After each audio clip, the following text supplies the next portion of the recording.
Hey, what's up, y'all? My name is Devontae, and I sacrifice my time so you don't have to. So like I said, I feel like I should give you guys a bit of a replacement video. There's really no need to record an episode of SmackDown tonight, considering that, it's pre-tape. They're probably already in Scotland. All the spoilers are out. It's just going to be a really, really dull show, knowing that I'm going to know all the results, and I'm not going to be able to react to it the way I'm going to react to it, the way I want to react to it. So I decided, you know what, let you guys enjoy SmackDown if you didn't watch it, or if you don't care for spoilers or anything like that. We'll deal with the pay-per-view tomorrow, but let's have a little bit of fun. Let's have a little bit of me and you fun time. I mean, not like you and your uncle, but you get what I'm trying to say, though. And we're going to do another tier list, right? But this tier list is going to be a little bit different. I want to highlight some of the most controversial moments in the history of professional wrestling. Now, like always, I have rules when it comes to these top deals. If you don't mind me explaining it for a second. Not really that many rules. More so, I want the things to be relevant. Like, obviously, there are going to probably be points that people aren't familiar with, but I try to make it as relevant as I possibly can make it. As relevant as one person can be as a professional wrestling fan. No retroactive controversial points. For an example, I didn't put anything up here like Vince McMahon saying the N-word because we thought it was funny back in the days, and now people hate it all of a sudden. So it's not controversial, you just made it controversial. No different than X-Pac doing blackface and D-Generation X. So don't expect any of those things to be inside here. And also no political points. So obviously, anything that you find controversial, I'm not going to find controversial. And honestly, my rules are going to apply to me as well. Things that I find controversial that you don't find controversial from a political standpoint, we're just going to avoid all the political stuff. So for an example, we're not going to talk about any of the Billy and Chuck stuff like the LGBT wedding nonsense or whatever the case may be. Nor am I going to talk about Vince McMahon dealing with Saudi Arabia and WWE and all that other kind of shiz-bish. None of that nonsense. Nothing about Donald Trump. We're talking strictly about the controversial stuff that happened in storyline that happened to be very successful outside professional wrestling, that tied into professional wrestling, or just the figures in themselves. So I explained that long enough. It's been 2 minutes now. Let's get directly into the video. So we're going to kick this off with David Arquette winning the WCW World Championship. Also, just want to notate too, how I'm grading these is more so based off of the effectiveness of the, not the effectiveness as far as the company is considered, but the effectiveness as far as what resonates with professional wrestling fans. And David Arquette with the WCW World Championship, although controversial as it may be, I don't feel that it really did as much as people like to make it out to be. So I'm going to give it a D. A D. I won't give it an F because it is something that's memorable, but it's not something that completely changed the wrestling business with how controversial it was, whether positive or negative. The finger poke of doom. You know what? People like to put this on the tippy top as far as the worst things that ever happened in WCW. Look, folks, with the AOL merger and all that other kind of shebang bang, and even looking at the ratings for themselves when they were already starting to drop in the ratings when going up against WWE all the way back in October, nah, I think it's a big deal, but not as big of a deal as everyone makes it out to be. I'm gonna give it a C.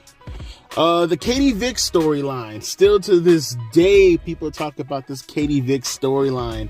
So, not to get too big, and I'm not going to get into the background of all these, but just to kind of give a little bit of clarity for some of you guys who don't know, the Katie Vick storyline stems off of a situation in storyline, obviously, with Kane getting into a car accident, and he had his girlfriend with him at the time named Katie Vick, and essentially she died in the car wreck, and Kane went out of his way to commit necrophilia. I will let you look that up because I'm not going to explain that on this video. We're keeping it as PG as humanly possible, motherfuckers.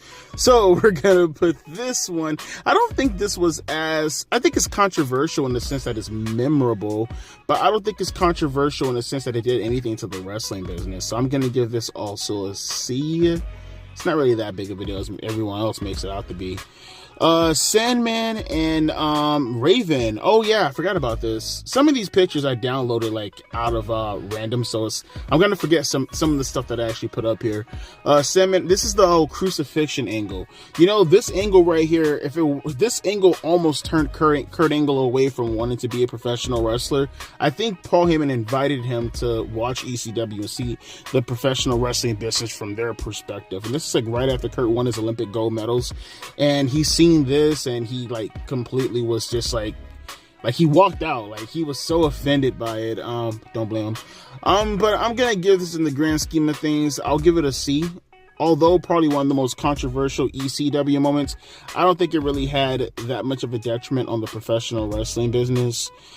Oh well, let's just put this in the A+ category already. Chris Benoit. I mean, what hasn't been explained 1,000,001 times when it comes to Chris Benoit, right? I mean, damn near killed the wrestling business, turned away so many people, damn near killed professional wrestling for me. I can speak for myself. I almost stopped watching professional wrestling after the Benoit. As a matter of fact, I remember the Benoit situation happened, and then right after that, we had one of the worst pay-per-views of all time at SummerSlam 2007. That's the show with Great Khali and Batista. It was just so god-awful, atrocious. I remember taking a break from wrestling, and at that time, I just got a girlfriend, if I remember correctly. I took a break from wrestling for the rest of I mean, obviously, I will peek in and peek out, but for the most part, I didn't get back into watching professional wrestling on a regular basis, honestly, until Shawn Michaels and Jericho, honestly. Even with Edge and Taker feuding and stuff like that, I would peek in and stuff like that. But as far as getting back on track, I didn't start watching professional wrestling regular again until 2008. And like I said, I'll peek in. I remember coming back for Shawn Michaels and Randy Orton. I remember coming back for Jericho returning when I heard he was coming back. But outside of a couple events, I didn't really start going back into the rotation of things until 2008. Benoit damn near killed the wrestling business. It was horrible, unforgettable, evil, I think is the best way to say it. You're going to have some people down in the comment section who are going to be just as evil and pretend as if this didn't happen because they're pieces of shit. And fuck those people. And fuck Chris Benoit. Jeff Hardy. This is the Victory Road 2011 situation with him and Sting, and he was drunk in the ring, right? I'm going to give that a should I give that an A? I'm gonna give that an A, actually. That was so fucking horrible. Bruh, that shit right there, I remember how many people were talking about it, bruh. And now, I remember that happened I think, I could be wrong, but I think that happened maybe a week or two before I got shipped off to the military. And bruh, man, if I had a YouTube channel at the time, oh my god, I would have gotten so many goddamn numbers reviewing that. I was 18 at the time too, so it would have been, and I was 18 turning 19. I would have had a bit enough cognitive to go out of my way to record it, but that was such a horrible incident. Jeff Hardy, man, that was one of his lowest points, if not his lowest point. He could have really hurt Sting. He could have hurt himself. It was just such a disgrace to professional wrestling at the time. Muhammad Hassan.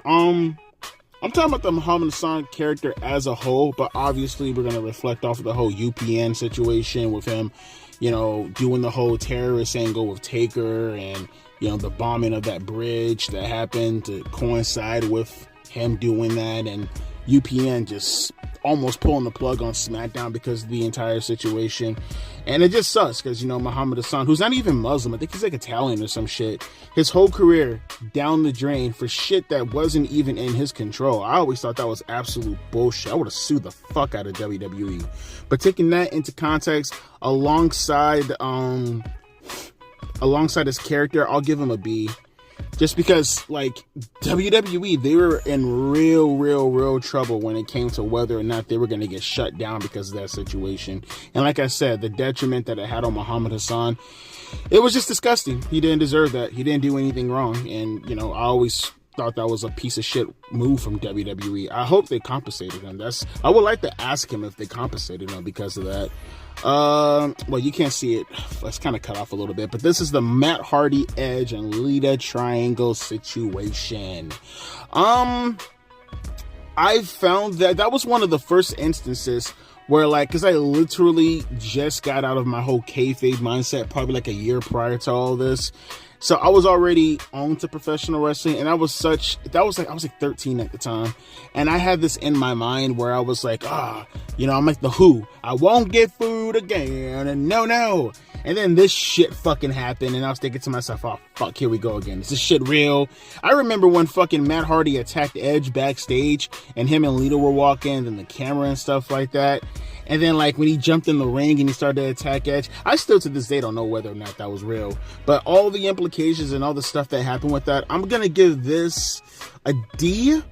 Now, I liked it, but as far as it being super controversial, it was controversial. All these stuff are controversial, but as far as levels are going with this, nah, it's not anywhere near close to Benoit or Hardy being drunk in the ring or Muhammad Hassan, being crucified as a Muslim. No, not even close. CM Punk. Okay, so I picked this picture because there was no picture I could have picked to describe the situation. So I looked for 2014 CM Punk, but you know where I'm going with this. Him walking out of WWE and not coming back for nearly 8 years. I think in the grand scheme of things, as controversial as it was and how much news circulated around the time, because literally everybody was talking about this shit. You know what? Believe it or not, fun fact, I think I remember, I was like 22 at the time. Or 21, I was turning 22. I think I remember saying to myself at the time that I wanted to create, because I remember hearing like the news and stuff about CM Punk. And at the time, I mean, you think I don't like CM Punk nowadays? Holy fuck, I despised CM Punk back then. And I remember thinking to myself, fuck, I would love to like make a YouTube channel to talk about why I hate CM Punk so much. But the situation in itself, I don't think it was that big of a deal, honestly. I mean, it was, I'll give it a D. I don't think it was really that big of a deal. Honestly, that's just my opinion. Oh boy. Well, this is going. The Owen Hart situation. Obviously, that's an A+ as far as the situation at hand. I mean, one of the worst times in professional wrestling. Owen Hart dying in the middle of the ring. Situation happened where you've heard the story plenty of times. His harness, he didn't want to go up in the air to do a stupid blue blazer gimmick that people were forcing on him, and then he ended up going through with it. Apparently he was told that, because he was afraid of heights and he never wanted to go up there, but he was told by Vince McMahon that if he didn't go up there, he was going to get fired. At least that's how the story goes. And then he went out there, and the person who did his harness apparently did it with equipment that wasn't even strong enough to hold up normal weight stuff, but they put it on the grown man, and Owen trying to release the harness.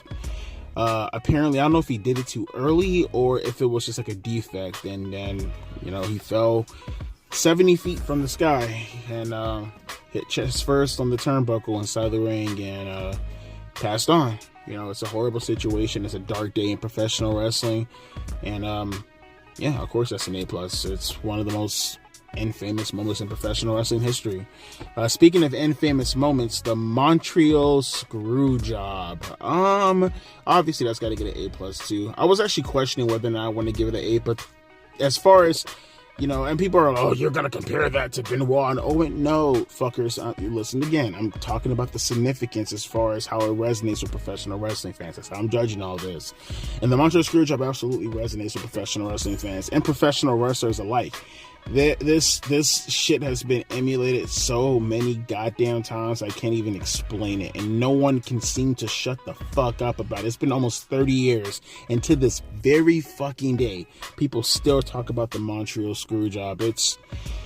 To the point where I don't have to give the backstory. I'm pretty sure if you've been watching wrestling for even 2 months, you heard of the Montreal Screwjob by this point.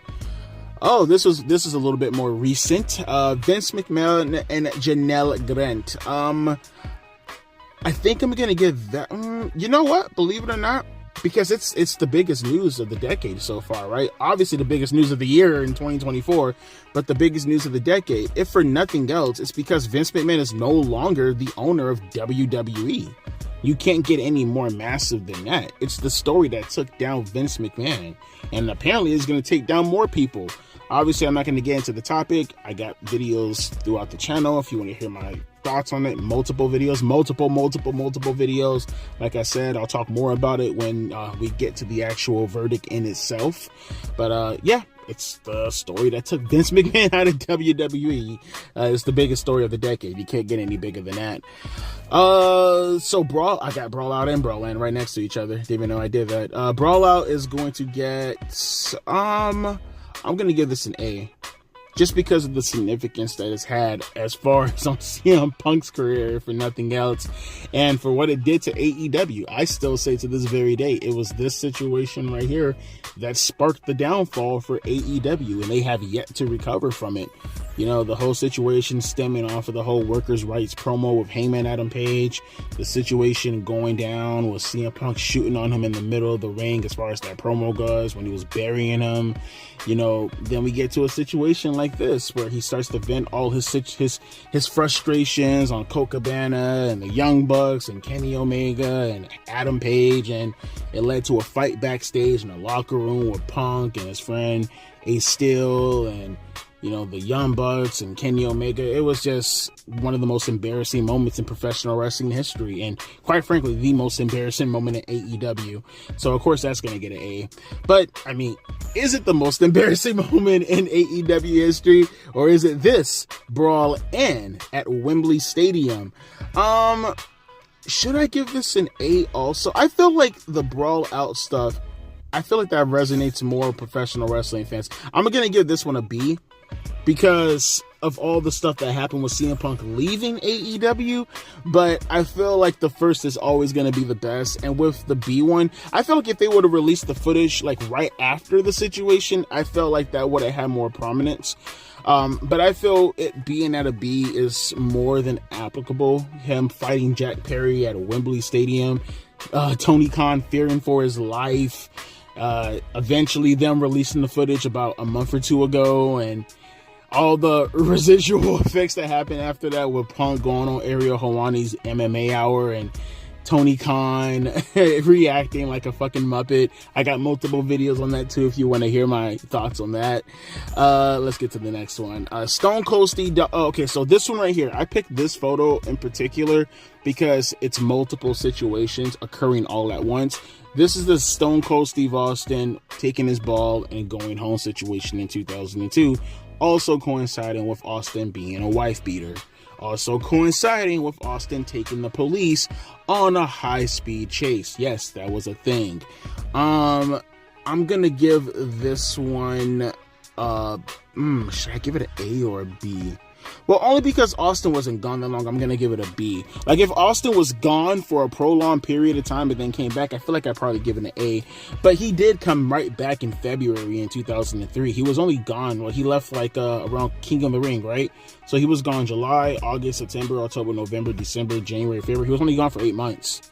And then, you know, obviously he retired a month later after he came back from in-ring action. But, you know, the significance of the situation with Austin being fed up with creative and, you know, having marital problems, because again, he was beating the fuck out of Deborah, and the whole situation about him taking his ball and leaving, and Vince sending Rock out there to bury him, and, you know, Austin calling in to bite this and burying the creative team, and he's shooting. It's legitimate. He's just burying the shit out of the creative team, and Vince McMahon being upset, and it was just fucking humongous. That would have been the CM Punk 2022 situation 20 years prior to all of that. But yeah, that was a big deal at the time.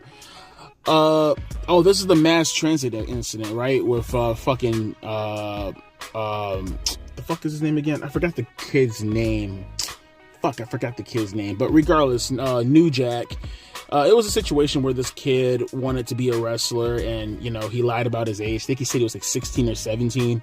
And then he got in the ring and he asked New Jack to, you know, give him some color, give him a blade, because he didn't know how to do a blade job, right? And, well, you give New Jack a blade and say, give you a fucking blade job. Well, he's gonna give you a blade job. And he ended up cutting this kid really, really, really fucking deep. And this kid is just gushing blood. Mind you, he's like 16 or 17 years old. He lied about his age. And I think he ended up dying not too long after that. Like maybe like 4 or 5 years later. But it was unrelated though. I think it has something to do, not cancer, but like, like something to do with his stomach. I can't remember, but this situation was disgusting. It was quite frankly evil. I think even after he died, like New Jack, because New Jack is, he's a piece of shit, and New Jack started, even after death, he like called him a fat piece of shit and a bastard, and he hopes he burns in hell and all this just disgusting shit. New Jack is such a horrible human being. But the situation, I would give it an A if it was a little bit more relevant, but I feel like a B is suffice, just because, it was so evil. And new people take New Jack and they always hold him in, like they always commend him and shit. Oh, he was a real one and shit. New Jack was a horrible piece of fucking shit, dude. I don't know why people take this man and they commemorate him and hold him in high regard. I mean, he sucked at wrestling and he was just a piece of fucking shit who didn't know how to do anything but cut people. He was good at promos, but I mean, fuck, when you're just being yourself, is it really that hard to be good at promos? Fuck New Jack. Hope he's burning in hell. We have another situation right now. This is going to be, what is this? Oh, that's the Wendy Richter situation, right? The original Montreal Screwjob, if you will, where like, I can't remember the situation as to whether or not Wendy wanted to drop the women's championship belt, but whatever the case may be, Vince McMahon ended up sending the Fabulous Moolah to shoot on Wendy Richter to get the women's championship belt back from her. And I don't know if she was holding the belt hostage, like Ultimate Warrior style or whatever the case may be, but Vince sent out Fabulous Moolah, and she was like calling herself the Spider Woman or some shit, and she ended up shooting on Wendy Richter to get the belt back from her. Like I said, the original Montreal Screwjob. I'm gonna give this one an F, only because I don't think it was really that big of a deal at all. I mean, it's controversial. Like I said, everything is controversial on the list, but in the grand scheme of things relating to the actual situation at hand, in regards to the actual, what I was going to say regarding the actual topic at hand, I don't think it was really that big of a deal. The character Eugene. Now, some of you guys may say to yourself, Devontae, what's so bad?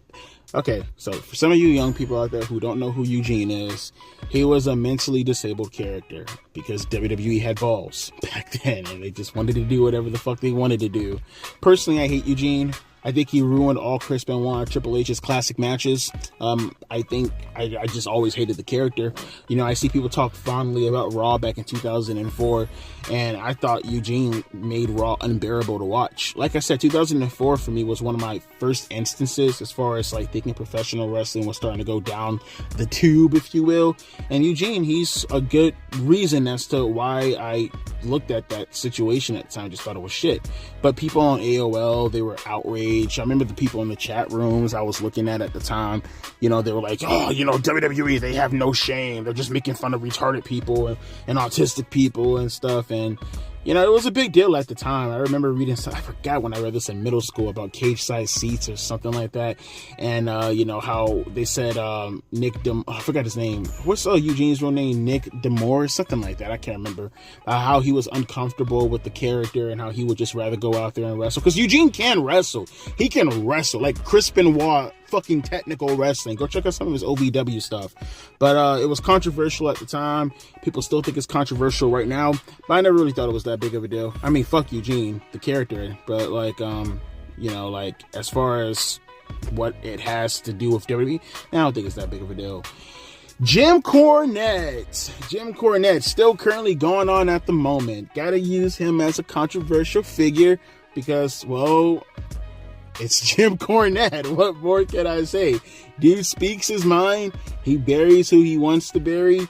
He talks shit about everybody, but in the grand scheme of things, I'll give him a D. Only because he does affect AEW's product in the end of the day. I mean, and not to mention, when it comes to Jim Cornette, I mean, you either like him, like you really like Jim, or you hate Jim. But, I mean, dude is opinionated, and he's gonna speak his mind in the end of the day. Vince Russo. Speaking of the devil, we're talking about Jim Cornette. Vince Russo, controversial figure in professional wrestling, a la just like Jim Cornette, but a little bit more deep, because I will argue there are way more wrestling fans who hate Vince Russo than they do Jim Cornette. At least with Jim Cornette, they're like, well, he's a wrestling legend. They might think of him as a piece of shit, but at least, he's a legend within the business. Whereas with Vince Russo, most people will say that he's a legend in his own mind. But Vince Russo, the storylines that he's created, his positioning within WCW, his takes nowadays, very similar to Jim Cornette as far as how he expresses those opinions. Maybe not as crude and as degenerate as a Jim Cornette, but still, nevertheless, controversial figure. I think I'd give him a C above Jim Cornette, because I feel like, you know, love him or hate him, you're gonna have some really strong feelings on Vince Russo as far as his place in professional wrestling. The Undertaker's streak being ended. I'm gonna give that one a A. Only because I don't think anyone, I still remember to this very day, like, cause I shit you not, I still remember laying in my bed and I was talking to my homeboy Rage, and you know, that's when I was using the PS3 at the time, and we were talking through like the little chat rooms, the little camera chat rooms we used to have back in the days on the PS3.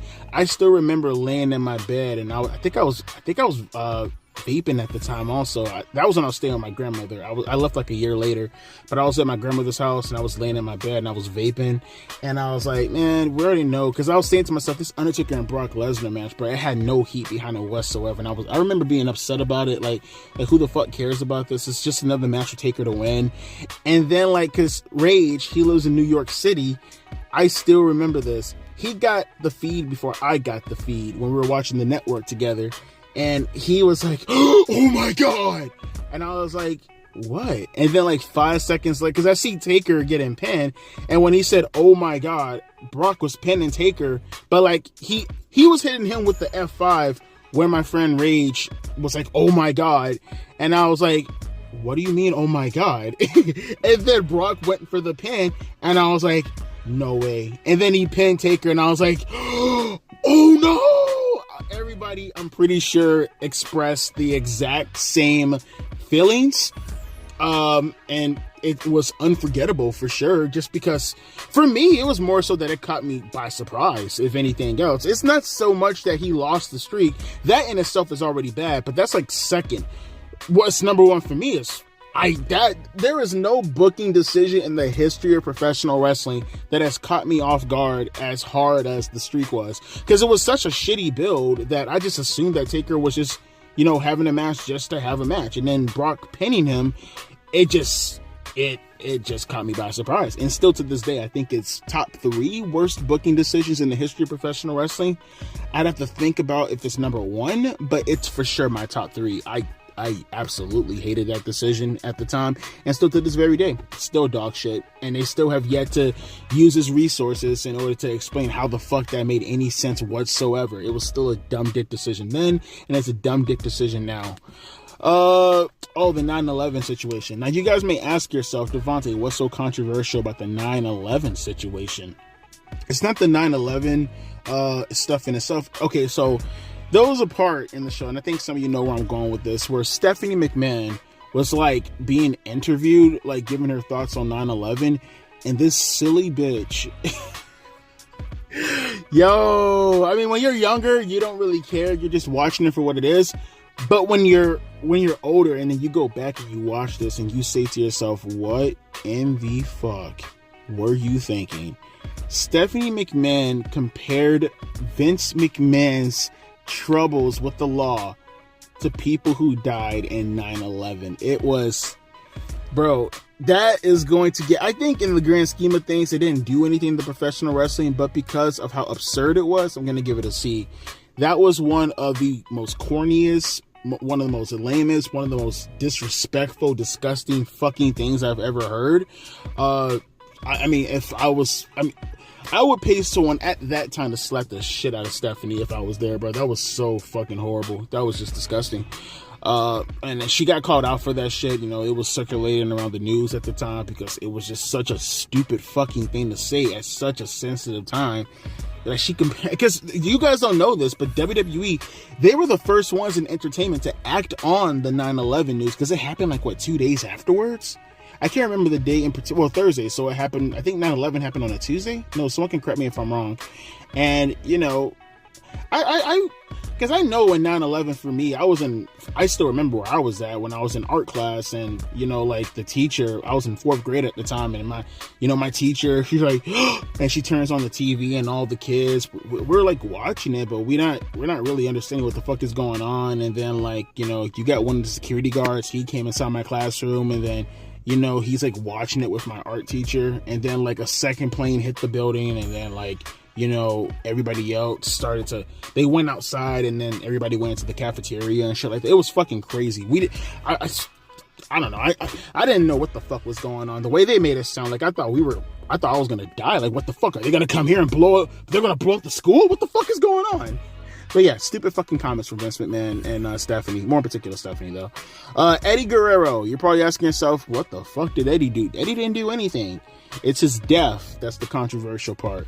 The amount of times I've seen WWE use guys like Batista and Randy Orton to say the most disrespectful shit. I know it's not Batista. I know it's not Randy. It's not them making the script up. But and people are like, oh, well, Eddie would have been okay with it. Okay, but Eddie's no longer here. How does his family feel? Were they okay with it? And people are like, well, Vicky Guerrero works for the company. And you think she was okay with them saying Eddie is burning in hell? They're taking this lowrider and backing it up into a Titantron and watching everything explode? And hell, from a realistic standpoint, Chavo Guerrero already showed how butthurt he was.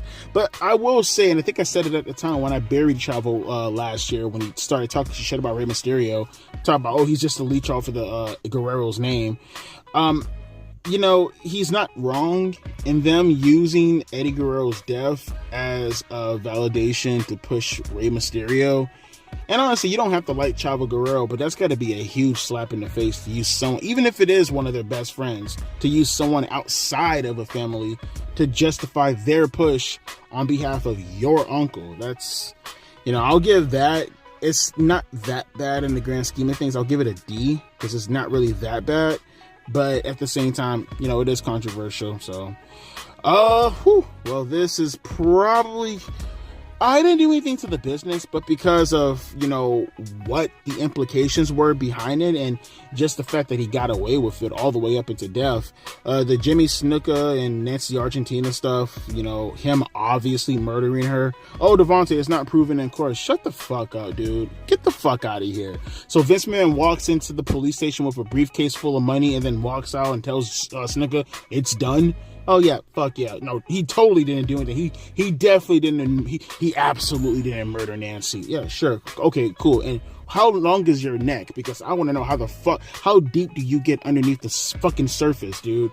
Head stuck directly into the goddamn sand. Eric Bischoff. Again, I don't think Eric Bischoff is as bad as people make him out to be. I'm going to give him an F. I don't think it's really that bad, at all. I mean, people talk about, oh, Eric and his podcast or Eric and his decisions in regards to WCW. Like I said, I'll highlight it because people see him as a controversial figure, but nah, they blow Eric's, what Eric has done as far as being negative upon the business, they blow it completely out of fucking proportion. Bruiser Brody. I'm gonna give this, if it was a little bit more relevant, I'll give it an A, but I'm gonna give it a B. Only because it's crazy that, maybe it could be the Puerto Rican laws, but just the fact that someone can, it's kind of like the Nancy situation, but at least they had to lie, to get around that situation. With Bruiser Brody, nah, bro, you have no cameras, you have no proof, it's just word of mouth through the wrestlers. And even the wrestlers are telling you that, nah, that guy went in there and he stabbed Bruiser Brody as retaliation. They weren't fighting. They fought the first time and then he came back and stabbed them in the showers. Yeah, the fact that, all that went down, and then Carlos Colon, I think he has something to do with the situation also. And the fact that he was able to just get away with this for all those years and still to this very day, no justice has been carried out on behalf of Bruiser Brody. It's just fucking crazy. But, yeah, that gets a B. Bash at the Beach 2000. I think in the grand scheme of things, it wasn't that big of a deal, but the situation at hand, as far as what played out, I'm gonna give it a D. I'll give it a D.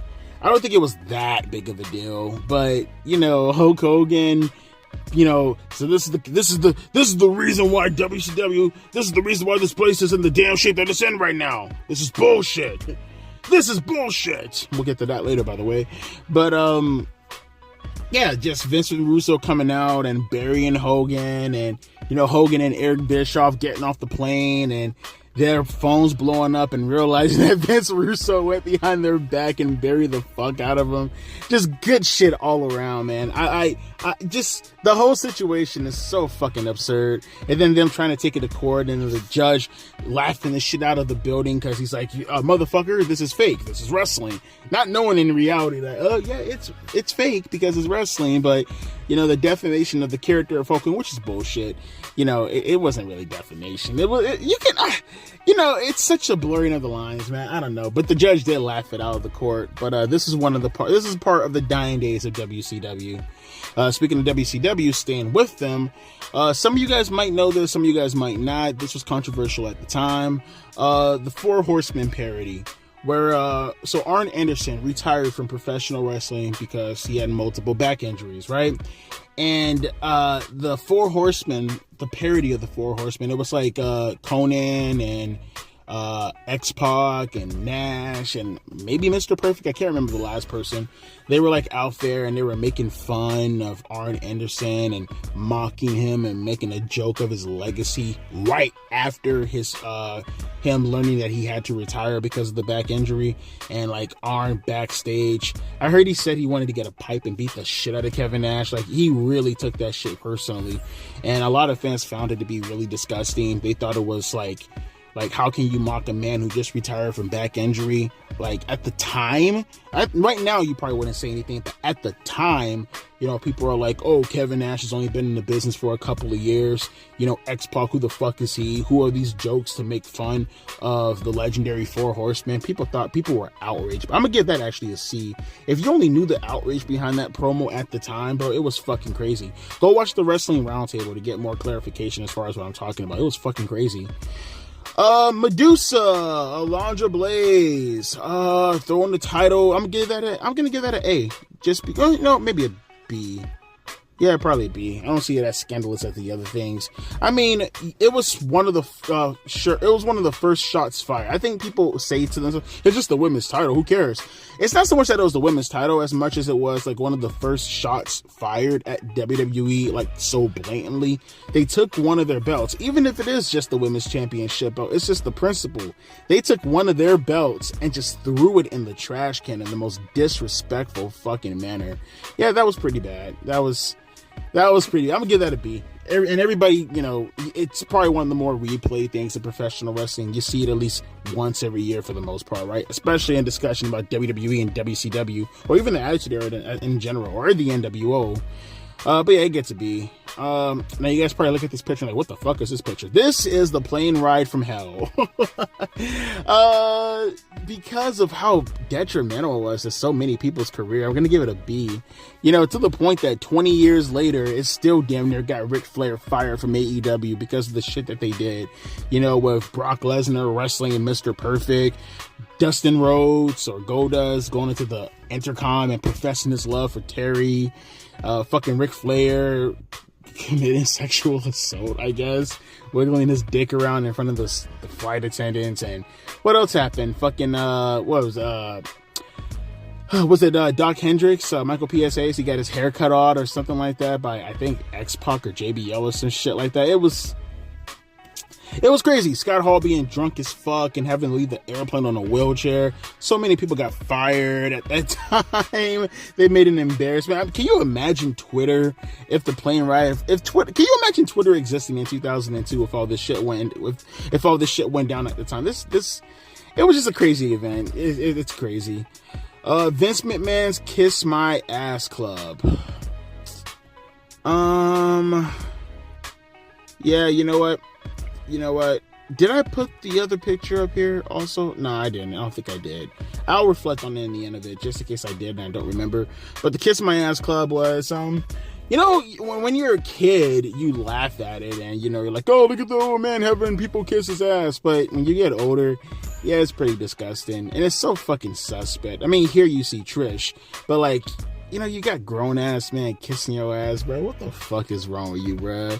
I'm gonna give it a D, because in the grand scheme of things, it wasn't too detrimental to professional wrestling. But man, can you imagine that shit happening right now? Holy fuck. The Hell in a Cell. We're gonna give that one I'll give this one a A, just because of the effects that it's had on professional wrestling. More in particular when it comes to wrestlers being extreme. Now, I do think that the concussion protocols didn't really start coming into effect after the Benoit situation. But at the same time, though, watching this is like the prototypical match you want to go to whenever you want to tell professional wrestlers what not to do as far as getting over, or whenever you want to tell fans this shit ain't fake. You go straight to this match right here. It's the most replayed match in the history of professional wrestling, bar none. Nothing comes close to it. They still show that shit on replay 26 years later. There's no more I can really say about it. It's Undertaker and Mankind in Hell in a Cell. Everybody knows the match, so no reason to talk about it outside of the fact that it's definitely an A. The Bret Hart shoot promo in 1997. This is bullshit. Frustrated isn't a goddamn word for it. I got this Monsoon guy. I got all these people. Everybody keeps turning a blind eye. You don't like it? Tough shit.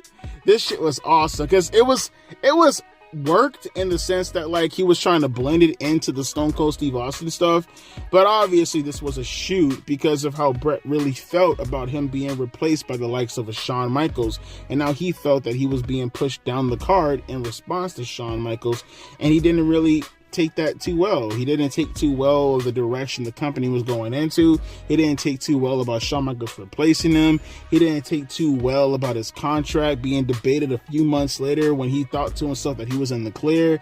Bret was that was a work as far as what he was trying to blend it into, but it was a shoot as far as how he legitimately felt at the time. That's gonna get a B. Didn't really have that. It was decent enough where I felt like it helped out the company. It was relevant, but it's not one of those things that you can put up there with like an A or A plus. It's just something that was really, really cool at the time, and it's like, oh yeah, absolutely. I can definitely see how that had an effect going forward onto WWE. The pipe bomb. I think I'll still give this one I'll give it an A, only because because it didn't really, it rejuvenated WWE, but like, what did it really do in the grand scheme of things as time went on, right? Like, it helped out CM Punk. It transitioned him from a regular lower it transitioned Punk from a upper mid card, lower main event talent to a bona fide superstar in a name. So it helped out him, but in the grand scheme of things of professional wrestling, it didn't help out the business. I think it's obviously memorable. It's the pipe bomb. Everybody knows what the fuck the pipe bomb is.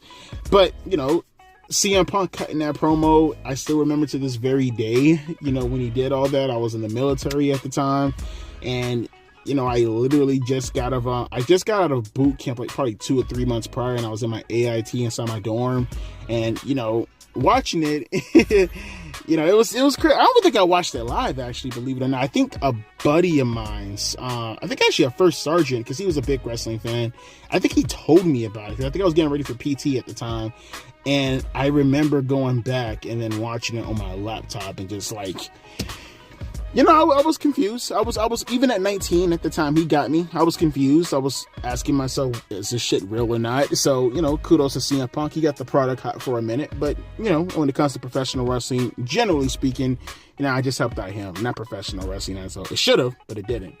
Ultimate Warrior walking out on SummerSlam 1991. Controversy. Whole situation stemming from the fact that he felt like he wasn't paid enough during his WrestleMania match with Randy Savage, and he was holding out. I think it was like $500,000 to get the rest of his money to go out there to compete in the main event. And he went out there and he did the match, and then Vince McMahon promptly fired his ass directly afterwards. Or did he fire him directly afterwards? I can't remember. I can't actually remember, but I think I actually talked about this on my SummerSlam 91 review, so go back and check that out. I can't remember the folklore at the top of my head, but yeah, it was a situation, and then he came back in 92 at WrestleMania 8, only to promptly get fired again later on that year because of the whole situation with the drug scandal. Him and Davey Boy got fired, so and he didn't come until 1986. So he got fired again for holding up WWE, for being a piece of shit as far as having them trying to buy us comic books or however that story goes. But in the grand scheme of things, oh shit, did I move something by accident? Fuck, I think I moved something by accident. Or is it good? Oh no, I'm good. I just moved the Hell in a Cell shit. This is gonna get an F. It didn't really do anything in the grand scheme of things. Super controversial, but not really. The Sergeant Slaughter Iraqi sympathizer stuff, I'm gonna give this one a C. I don't think people recognize how big of a deal this was. Like I said, it's going to get a C because it's not as relevant, but just the situation at the time with Sergeant Slaughter being who he was, and according to people, I'm not saying that this is true, but apparently all the bomb threats that they were getting. Now, some people will say that, well, you know, they say it's bomb threats, but in reality, I think they wanted to sell out like 100,000 seat stadium and they couldn't do it. They didn't even get a fraction of that. So they had to move it into a different arena, and this was their excuse to get it out of the arena into the new arena. But Sergeant Slaughter swears down that like he went through a bunch of shit because of the Iraqi stuff, because this is right around the time of the Gulf War. And here's this guy, Mr. G.I. Joe himself, being a turncoat. So yeah, that was a big deal at the time. Jerry Lawler's heart attack. Lawler's heart attack. He did survive it in the end of the day, but man, watching that situation live, I just left the military. I just got out of the military because of probably a few months prior, I got out of the military because of the whole situation with my eyes. And I was watching this with Rage at the time, and you know, we were both like shocked. We thought Jerry Lawler legitimately died on television, which he did actually. I think he was actually dead for a while before he was revived back by one of the paramedics or one of the doctors. But this situation was crazy. But he did survive in the grand scheme of things, and nothing really was detrimental. But just thinking about at the time what happened, I'll give it a C at least. The Shock Master. I mean, it's controversial in the sense that it wasn't supposed to go down in the manner that it went down, but you know, Fred Ottoman, he decided that he wanted to do something, and he wanted to make an impact, and boy oh boy, he made an impact. But you know, I'll give it an F in the grand scheme of things. They didn't really do much. The curtain call, that's gonna get a A, just because of the downstream effects that it actually had on professional wrestling. Like Stone Cold Steve Austin winning the King of the Ring because of the situation when it was supposed to be Triple H, but he won like a year later. And then you ask yourself, where will Austin be right now if it wasn't for the whole curtain call? Maybe he still would have ended up being, you know, who he ended up being, one of the greatest wrestlers of all time. But literally all that started, the King of the Ring, Austin 316, all that shit started based off of this right here, right? And Austin 316 is what got Austin his first recognition. Now, Austin 316 is what sold so much merchandise that gave Vince McMahon the idea to push him as a main event superstar, and then eventually as the face of the company, and then eventually became one of the greatest wrestlers of all time, arguably the greatest wrestler of all time. And that all happened because of the curtain call. Whole situation pretty much was like Shawn Michaels in a match, I think, with Kevin Nash. And, you know, I don't know what gave them the reason. I think they just did it because they were just shit starters. They did it for the sake of doing it. But they all came out and embraced. And the problem with it was the fact that Triple H was a heel, and, you know, Diesel was a heel, and Michaels was a face, and Razor was a face, and, you know, someone recorded it in the audience with their video camera, so then the video started circulating. And it was just one of those situations where it's like, damn, bro, you know, you're just gonna break kayfabe like that for no fucking reason. And then, you know, you do it at Madison Square Garden of all places. People did not take too kindly about that. Although I always thought it was bullshit, because it's like, you know, Razor and Nash. That's why they hugged him for it, because they were going to WCW. And then Shawn was WWF champion, so you're not going to really fucking punish him, even though I said it at the time on the WWE, how they killed, you know, how WWE killed, or how WWE made themselves into be. I can't remember the fucking series name, but I think I said it at the time 3 years ago. I'm going to reiterate that point one more time. Shawn Michaels absolutely could have got punished. I mean, maybe not as WWE champion at the time, but you definitely could have punished him after that. But then again, I would have already drove him to WCW. I don't know. But, you know, Triple H being the only one punished, well, at least it made him into the man that he is today. Yeah, for better or for worse. Joey Styles shoot promo on Raw. Some of you guys may know this, some of you guys may not, which is why I was going to get an F, because it didn't really do much. But at the same time, you know, Joey Styles going out there and burying the shit out of Jerry Lawler and saying how he's one of the best commentators, how he can call a show by himself, how they had him working, I think they said they had him working like a C show or something like that, and it really, really offended him. It's a great fucking promo that you guys should go check it out. But like, what it's done for the business, nothing. Hulk Hogan choking out Richard Belzer. I'm gonna give this one probably well, in the grand scheme of things, it didn't really do anything to the professional wrestling business. I think I'll give it an F. But it is a situation that's highly controversial that you guys should probably go check out just because of the situation at hand. It is fucking hilarious, though. Shane Douglas burying the NWA Championship to rechristen it as the ECW Championship. I'll give it a D because of the significance of it. But yeah, you know, that was the whole situation. I think Paul Heyman convinced Shane Douglas, knowing that it could have detrimental effects on someone like a Shane Douglas' young career at the time, because who the fuck's gonna want to do business for the guy who just, for no reason, buried the company's title to rechristen a new title? And, you know, Shane Douglas was really worried about that, but Paul Heyman talked him into doing it. And, you know, I forgot the guy who originally owned the NWA at that time, but it soured a bunch of relationships based off of this. But it did establish ECW in the end of the day. And staying on the topic of ECW, Paul Heyman shooting on Vince McMahon. The night, what was it, like the weekend before Survivor Series 2001, where Paul Heyman just let out all his, and he asked Vince for permission, according to him, and he just let it all out, burying Vince. And, you know, you took the tears of Shawn Michaels and Bret Hart and you bought a private jet with it or something like that. I forgot the promo, bruh. But, you know, what do you say? You took ECW's moniker and you turned it into Attitude. Oh, we got attitude. You ain't got nothing, man. Great fucking promo. You got to go check that out. But it gets an F also. It didn't do anything in the grand scheme of things. Jake the Snake Roberts being drunk at Heroes of Wrestling. I mean, you've seen it in Botchamania plenty of times. You know, the fucking hand spot deal when he's like, what did he say? Something like, you want to know how many cards I got in my hand, or some shit like that. Jake Roberts, just like the Jeff Hardy situation, was out of his mind. He was drunk. He was fighting his demons at the time.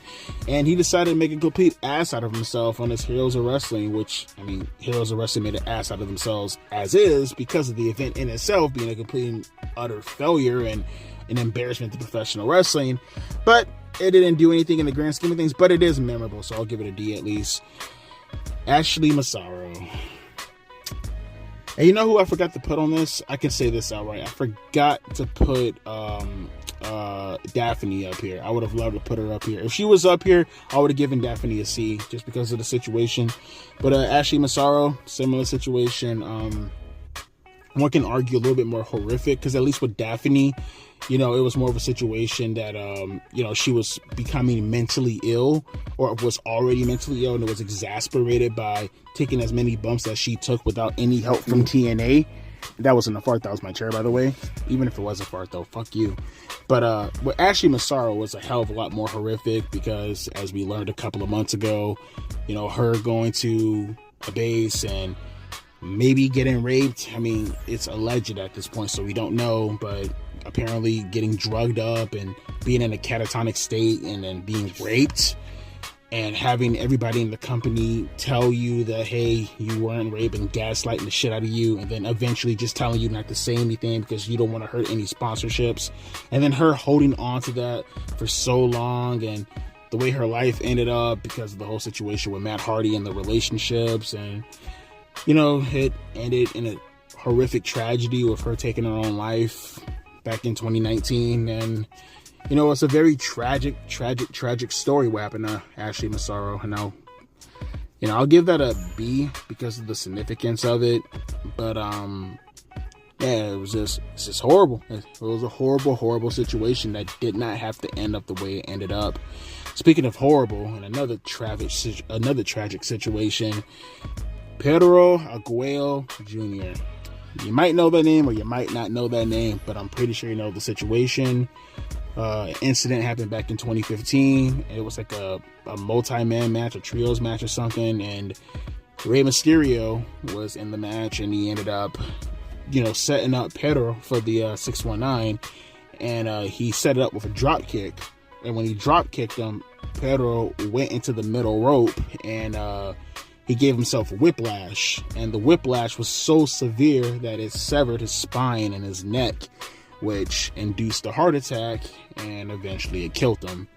And it was horrible because, it was Rey Mysterio's friends, and he was held responsible for the murder of his friend, and he was like one of the pallbearers for it, and not pallbearer, but pallbearers. And horrible situation. I'll give that one also a B, just because of the circumstances. And that one right there, like with Ashley, that was preventable, but with this one right here, that was just a freak accident. And it sucks that Pedro was gone at such a young age, and it also sucks for Rey Mysterio because he lost a friend. And I still wonder to this day, does Rey Mysterio have any mental issues because of that situation? I mean he believes in God, so maybe he uses that as a crutch. But yeah, that's a horrible situation in itself. Xavier Woods and Paige and Brad Maddox and Alberto Del Rio. These guys right here, bro, they seen Paige and they was like, man, let's make that skin wider. But you know what? In hindsight, though, this could be funny, but this can also be tragic to a certain degree. Also, I heard Paige was contemplating taking her own life because of this whole situation right here. It's very sensitive for her. The whole stuff with, if you remember a couple of years ago, Triple H made some remark to Paige stemming off of the situation. I can't remember. It was something that had to do with it. I can't even remember if it was actually the situation, but I remember Paige getting really sensitive about it. And it was funny in the sense that, like, what went down if you watch any of the videos involving Paige. But you can argue it's kind of sad also because, what it's actually done to Paige's mental health. But, it was big at the time, so I'll give it a D. Stone Cold Steve Austin breaking his neck, SummerSlam 1997, which eventually led to his retirement 6 years later in 2003. I'm going to give this a C because of the significance. And honestly, again, thank God it didn't do anything to Austin. It paralyzed him for a couple of minutes there. So you got one of the worst roll-ups in the history of professional wrestling. But at the same time, though, that almost took out one of the most prominent wrestlers at a time when they were starting to build up momentum against WCW. Again, there are so many situations involving Steve Austin where he ended up being one of the most luckiest. Man, I always said this, and I still continue saying this. Steve Austin is the luckiest professional wrestler in the history of the business, bar none. No one comes even fucking close to Austin, and how goddamn lucky he is. And it's ironic, too, because the situation that Owen Hart did to Austin did the exact same thing to a Japanese talent, like 2 or 3 years prior to that no one ever talks about. I can't remember if he paralyzed him, but same situation. I know he fucked up that guy's neck doing the exact same move Owen Hart did to him. And I know people usually say, oh, that was Owen Hart giving a receipt to Austin because he did the exact same thing. But, it is what it is. I know when Owen, I'm never going to go there. The man's dead. So, but yeah, it was a horrible situation that worked out for the best. I guess it depends how you look at it. Hulk Hogan, the racist situation, him saying the N-word, the yappa. My guy said the gamer word, caught on camera, caught in 4K, was Hulk Hogan. That situation was huge back in 2015. That no one can stop talking about that. That's going to get a beat. Everybody talked about that situation at the time. Hogan, he ended up, what was the company that, Hogan, I forgot the company that Hogan sued, who put that video out there. He ended up bankrupting them too, if I remember correctly. I forgot the name of the company, but they're no longer in business because of Hulk Hogan. So, hey, he got a measure of revenge, right? Don't date his daughter. That's only Hogan can date his daughter. If you've seen the pictures, you know. Fabulous Moolah. Again, I'll give her a B. You know, the situation involving the Fabulous Moolah and all her escapades, if you will, if you want to call it that, in regards to her being a pimp, because, I mean, that's essentially what she was. Let's call it if we see it. You know, she was selling the women on the streets. She was getting rid of her 304s, if you will. And, you know, the situation with Fabulous Moolah is just such a... I mean, I almost wanted to call it a retroactive situation, and I didn't even want to put it on here at first, but it's not a retroactive situation because it's retroactive in the sense that no one would have cared back in the days, but it's not retroactive because all the news started to spill out at a time when people were actually sensitive about this kind of stuff. But yeah, you know, Moolah was a pimp, and she sold her wrestlers to male wrestlers and even promoters. So, I mean, you call it evil? No, I call it a good time. Swing! And in the very last controversy, one of the more relevant ones, one of the more recent ones, The Rock taking Cody Rhodes' spot at WrestleMania. It worked out for the best when it was all said and done, so I'll give it a D. But at the time, though, it was one of those situations a couple of months ago that everybody was all up in arms about. You want my reaction to it? I talked about it on one of the episodes of SmackDown during that time. I think it was like February 1st or something like that. Just look through the place if you want to hear my reaction on it. I bust out laughing. I thought it was fucking hilarious. And, you know, Cody Rhodes, he did end up, in the end of the day, getting his spot. He ended up still going to WrestleMania. But I just thought it was fucking hilarious, the reaction to it. And WWE getting one of the most disliked videos. I think it is their most disliked video in the history of their YouTube channel. And, you know, people call it a Daniel Bryan situation with Cody Rhodes. I still think, personally, they did all of this just to make Cody seem more like a babyface. But that's just my opinion. Like I said, it all worked out in the end. And that's going to do it for the tier list. So let me know your thoughts down in the comment section below. Did you enjoy the video? Did you enjoy the tier list? Did you enjoy my awesomeness? And, you know, let me know if there's any controversies that are relevant that you felt that I missed, that you felt like, oh, Devontae, you could have put that on there. There is like two I didn't put on here. One of them, I actually had the picture, but I guess I forgot to put it up here. It was supposed to be the whole Trish Stratus barking like a dog with Vince McMahon. If it means anything, I probably would have made that a B, just because of the outrage. I mean, one could say it's retroactive outrage, and I can understand that, but people were pissed off at the time too. That one I didn't put on the list. I actually have the picture. I just forgot to put it on here. And one that I would have liked to put on here, now that I think about it, would have been the Daphne situation. But, you know, her, you know, taking her own life in the manner how she did it. But outside of those two, let me know your thoughts down in the comment section below as far as what you think I missed and what you think I could have put on the list. Don't hold back. Give me everything you got. Everything you got. And with that being said, tomorrow, unless something horrific pops off tonight, I will be back for the Clash at the Champions pay-per-view review. So with that being said, I'll be catching you guys later. Deuces and the motherfucking P.